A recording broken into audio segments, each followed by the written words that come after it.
Hey guys, it's Lucas. So typically I'm outside showing you what I'm doing with my plants, but I thought I would share some of the things I'm growing indoors. And also, some of these things are gonna get pretty big. I thought it'd be fun to record them now and then look back later down the line in a few years to see if how big they'll get. And kind of one of those things where you see how something so small could get it to 15 to 20 feet or whatever.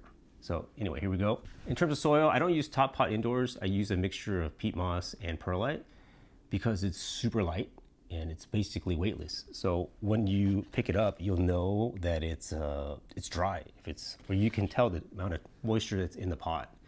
With top pot, it's heavy because we have sand and pumice. So this it's hard to tell whether it's wet or dry, and it just makes things easier when they're lighter indoors. For irrigation, I use RO water for no specific reason, just because it's convenient, you know, and I water every 2 or 3 days, depending on the temperature. If it's super cold, then 2 or 3 days. You know, in the summertime, these things will need to be watered every day, depending on the size of them all. First thing we're gonna look at, it's not a fruiting plant, it's a Nepenthes. So this is Mimi's Kiss from Carnivorous. This is something my son wanted because he's into carnivorous plants. But this has been really easy to grow. You know, I don't do anything, I just water it. And then sometimes in the summer, if a bug comes in, I will catch it, and me and my son will throw it into one of the pitchers together. And just to show you, here's what a baby pitcher looks like. I don't know if you can see that. There. Pretty cool. But yeah, it just keeps throwing them out. The old ones die off and new pitchers come out, and it's been very fun to grow. I have some cheap grow lights like right here, and I have another one that I'm using to make myself look brighter. It's right there. But nothing special. I think I got them for like 30 bucks on Amazon. And I don't know too much about grow lights, but things keep growing, and I'm not complaining, and I'm not really trying to spend crazy money on these. Yeah, I have a lot of Eugenias that I started. This is a cherry with a Rio Grande. And initially, I have a little bit of tip burn, which has been resolved on a new growth.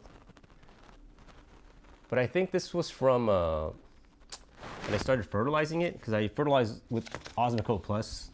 I don't use anything organic because I don't want the house to smell like, you know, poop.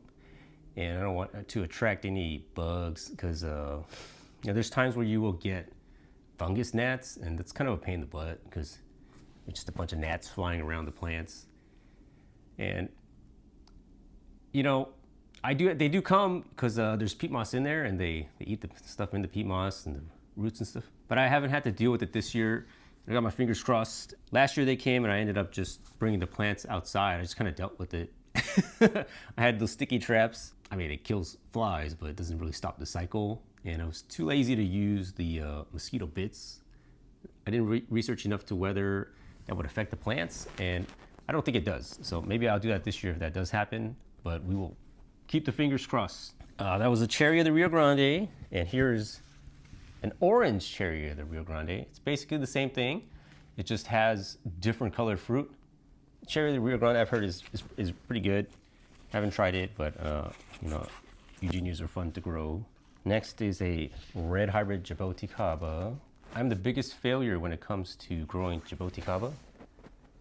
I have probably like a 10% success rate in growing seeds, and I'm not sure why, if it's because it's too dry or not enough humidity, or shouldn't be grown indoors. I mean, I had the same issue growing them outdoors. I had like 12 seeds sprout. They sprout very easily, and only one ended up making it.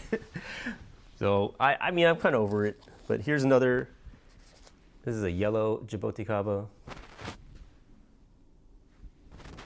It looks a little bit chlorotic and it's floppy, and I just failed these. I don't know what it is. I heard they're easy, but not for me. This is another Eugenia. You can tell I've been growing a lot of Eugenias, but this is a Daisy Blasta.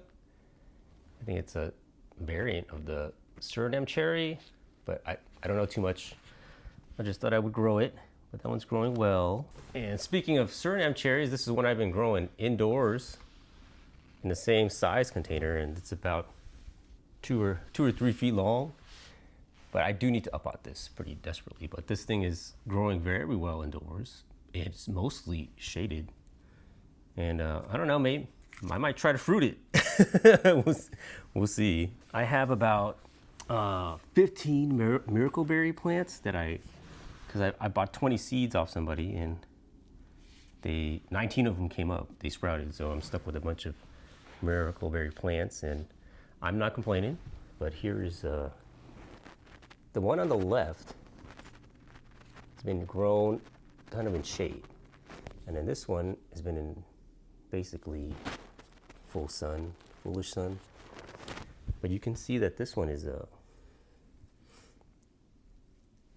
this one's a little chlorotic, and this one is very green. So I think, you know, we should baby seedlings more, but I like to try to push it.